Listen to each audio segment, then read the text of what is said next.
Good morning student. आज हम next topic पढ़ेंगे importance of statistical information. The importance of statistical information in economic can be stated as a under, मतलब उसकी क्या importance है। First point है statistical information support और confirm a principle, मतलब philosophy of economy observe human behavior and scientific tool in a economy establish principle and theory to test the validity of such theory in real life at different time and place. Information for real life activities such a different time and place is necessary. Such information can be collected and presented in quantitative term with the help of statistical tool. For example, statistical data on a rainfall and agriculture production in a region at one time or different time help to understand cause effect relationship between rainfall and agriculture production, which economic theory has already established. Likewise, data on price of commodity and its demand can help to confirm theoretical relationship established by economy between the statistical information support और confirm as a principle, मतलब statistical information से ही आप support कर सकते हो, confirm कर सकते हो कोई भी प्रिंसिपल, मतलब कोई भी रूल्स हो। जैसे इसके पहले हमने समझा था कि प्राइस और डिमांड के बारे में कि एक रूल है, कौन सा रूल है, वो रूल को सेंटेंस में लिखने से कन्फर्मेशन नहीं मिलती, मतलब उसे इजीली नहीं समझ सकते। ये है रूल स्टेटिस्टिकल इन्फॉर्मेशन का कि नंबर में समझाओ तो उसे एक सपोर्ट मिलेगा, कन्फर्मिटी मिलेगी। जैसे हम एग्जांपल से जल्दी समझ आता है, राइट स्टूडेंट। मतलब कोई भी प्रिंसिपल, कोई भी रूल्स हो तो उसे एग्जांपल के साथ समझाया जाए तो इजी रहता है।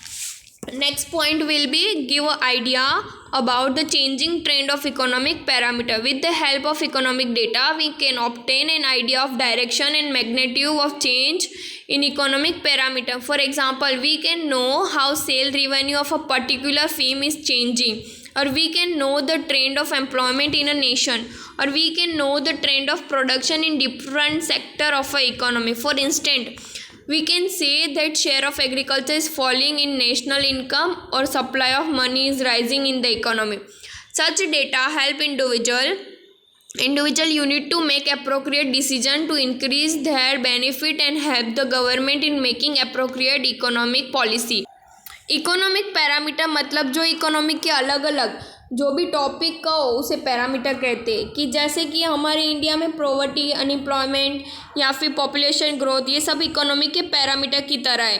तो इसे ट्रेंडिंग चेंज हो तो मतलब जो जो चेंजेस आते हैं ना उसको इजीली आइडिया देने के लिए हम स्टेटिस्टिकल इन्फॉर्मेशन का यूज़ करते हैं। नेक्स्ट पॉइंट है to make comparative study easy. If appropriate statistical data are obtained, the comparison of parameter over different time periods across region and across national can be made. For example, we can compare growth rate of India national income between 1951 and 2015. We can also compare India macroeconomic parameter like per capita income, inflation, etc. with those of other country like USA, UK, China and etc. मतलब कोई भी दो चीज़ों को compare करना हो, example like हमें जब भी आज़ादी मिली थी 1947 टू 1915, तब से लेकर अभी तक इंडिया में क्या क्या चेंजेस आए उसका कंपैरिजन करना हो तो पहले पॉवर्टी कितनी थी और अभी कितनी है, इसे कंपेयर करने के लिए हम सेंटेंस में नहीं बता सकते, उसे नंबर लिखे स्टेटिस्टिकल इन्फॉर्मेशन बता पाएंगे। या कोई दो कंट्री में कंपेयर करना हो लाइक USA, UK, लाइक मतलब 1951 से लेकर 2051 से कंपैरिजन करना हो UK, USA का कि कौन सी कितनी कैपिटल इनकम थी इंडिया में और USA में, तो वो हम नंबर थ्रू कंपेयर कर सकते हैं तो हम इजीली समझ आएगा। पर हम सेंटेंस के थ्रू कंपेयर नहीं कर सकते, उसे नंबर थ्रू कंपेयर करेंगे तो इजीली समझ आएगा। Next point to be to make precise presentation of fact. Sometimes fact about economic parameter can be represented more clearly with the help of statistical data and graph. Graph showing inflation, agriculture production, religion, disparity in income, etc. can give clear picture of the trend as compared to what description in one can do. Thus it can easily understood by lay person.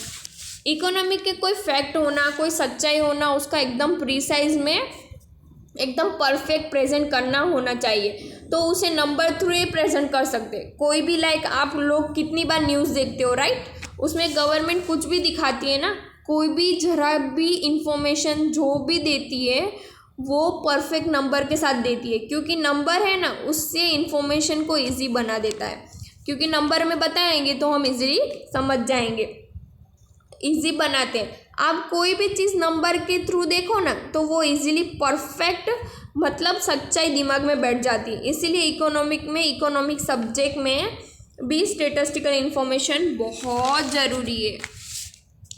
अभी कोई भी news देख रहे हैं हम लोग किसी के बारे में, अभी देखो जो एग्जांपल दूँ तो अभी की सिचुएशन का देती हूँ मैं, कि अभी कोविड चल रहा है तो कोविड के केसेस हमें वो सेंटेंस में बताएंगे तो हमें समझ आएगा कि इतने केसेस हैं, नहीं, उसी नंबर्स में बता रहे कि आज टोटल इतने केसेस आए, इतने केसेस कम हुए, सब बता दे तो हम इजीली समझ जाता है। मतलब कॉमन पर्सन को जब नॉलेज नहीं होता है इकोनॉमिक का तो वो कैसे समझेंगे सेंटेंस में, इसके लिए नंबर थ्रू समझाएंगे तो कॉमन मतलब ले पर्सन भी इजीली समझ जाएगा।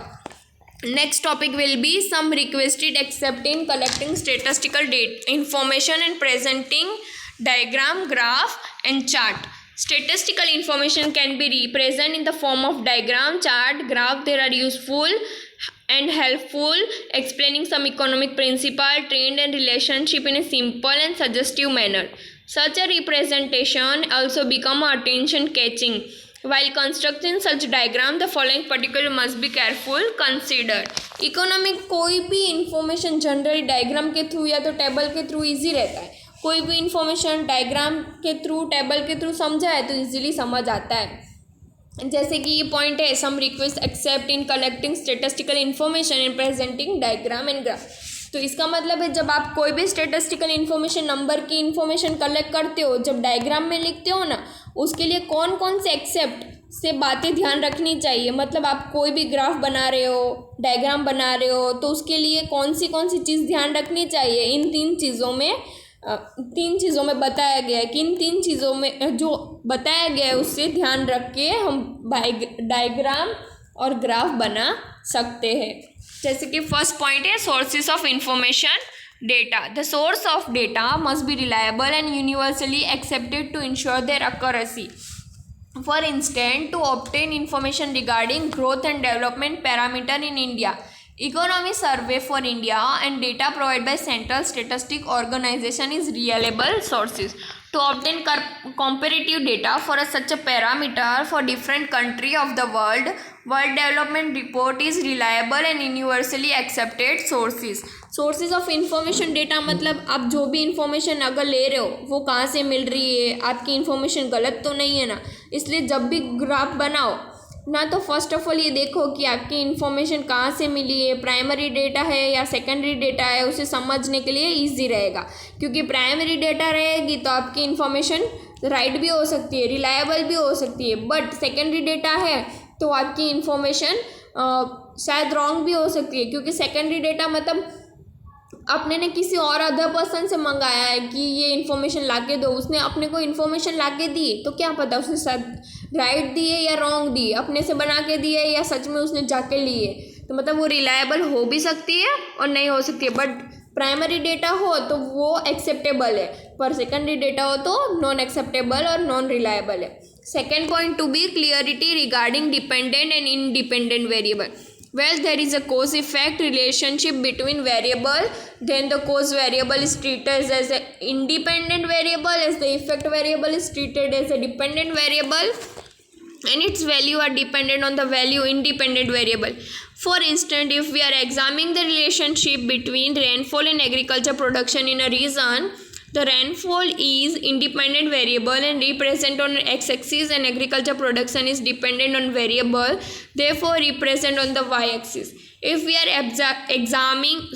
examining production over different time periods, and time period represent on x-axis, production on y-axis.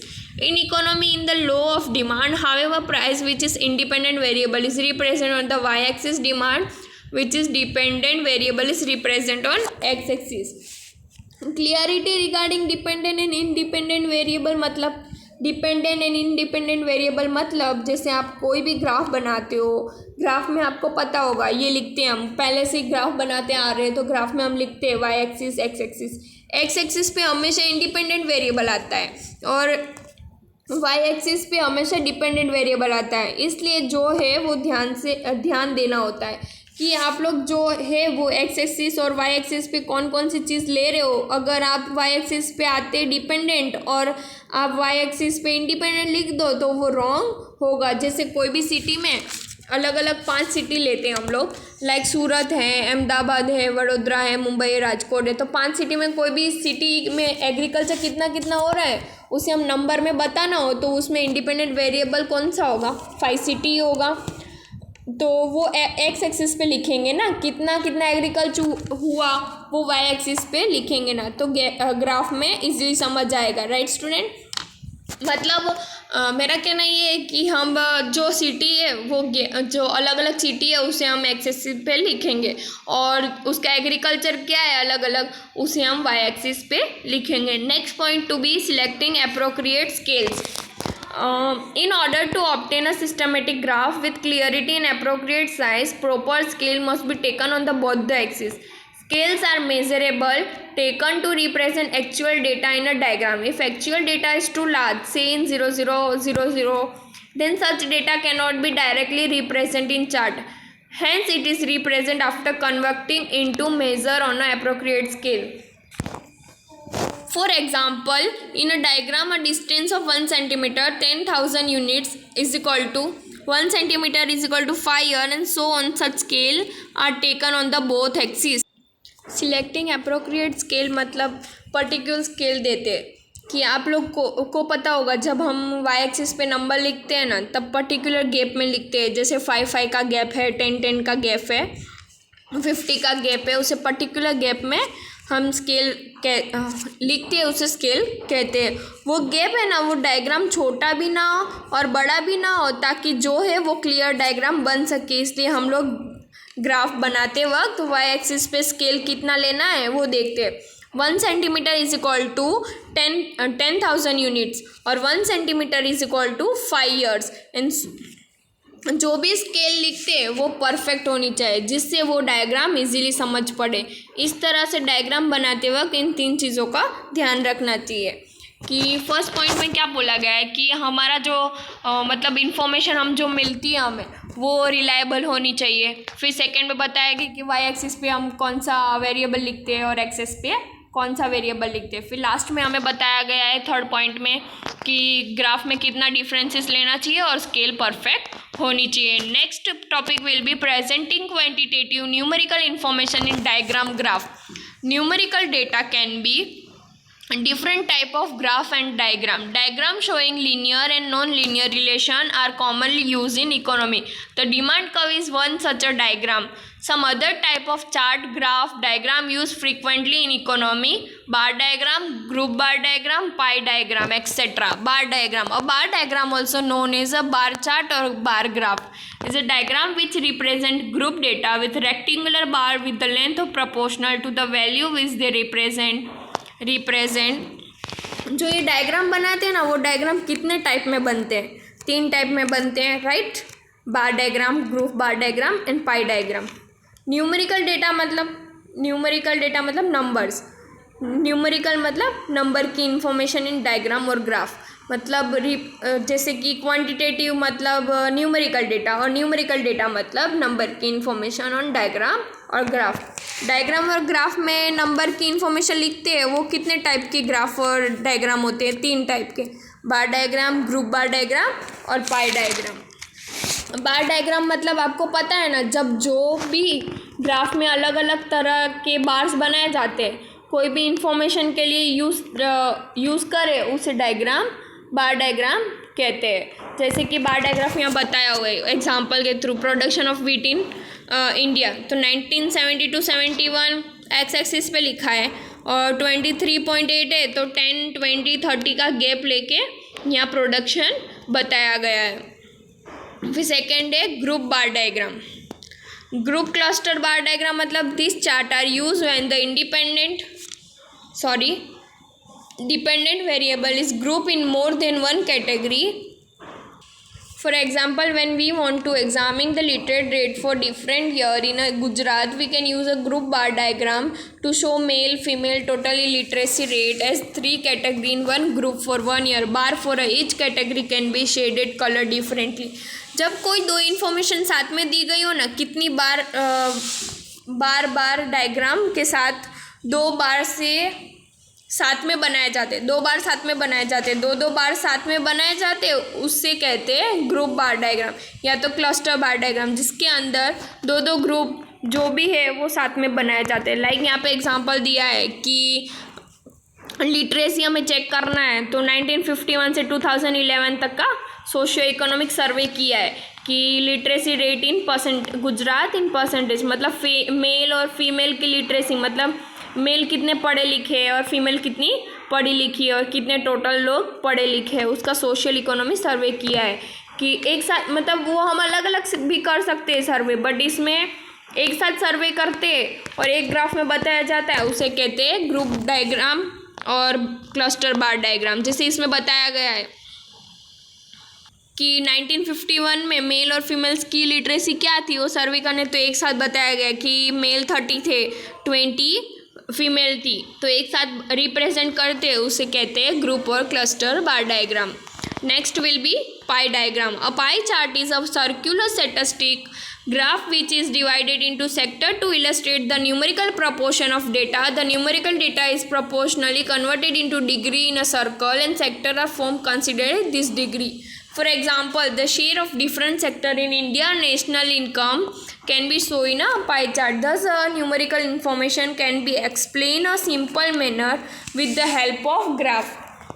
मतलब पाई डायग्राम मतलब जिसके अंदर सर्कल के थ्रू इन्फॉर्मेशन हो ना, उसे डिग्री में कन्वर्ट करके इन्फॉर्मेशन जो है उसे डिवाइड कर दिया जाता है, उसे कहते हैं पाई डायग्राम। कोई भी ग्राफ के थ्रू इन्फॉर्मेशन बतानी हो तो इन 3 तरह के ग्राफ बहुत इजी और बहुत यूज़फुल रहते हैं। लाइक ये पाई डायग्राम में बताया गया है कि एग्जांपल दिया गया है कि एग्रीकल्चर, इंडस्ट्री और सर्विस, तो उसे तीनों को साथ में कन्वर्ट करना है, तो उसे तीनों को डिवाइड करके सर्कल के अंदर बताया गया है कि डिवाइड करके एग्रीकल्चर 13.9, 26.2 इंडस्ट्री है तो उसे डिवाइड करके दिखाया गया, और 59.9 सर्विस है तो उसे डिवाइड करके दिखाया गया।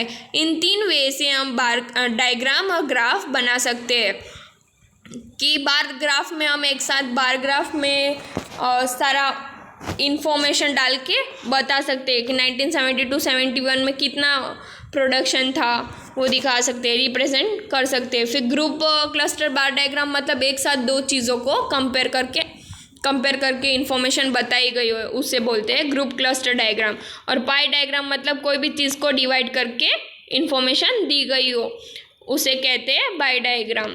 डायग्राम में कैसे लिखते हैं, कौन सी चीज़ क्या ध्यान रखना चाहिए, उसे समझाया गया है। राइट बच्चों, समझ आया ना स्टूडेंट? Thank you.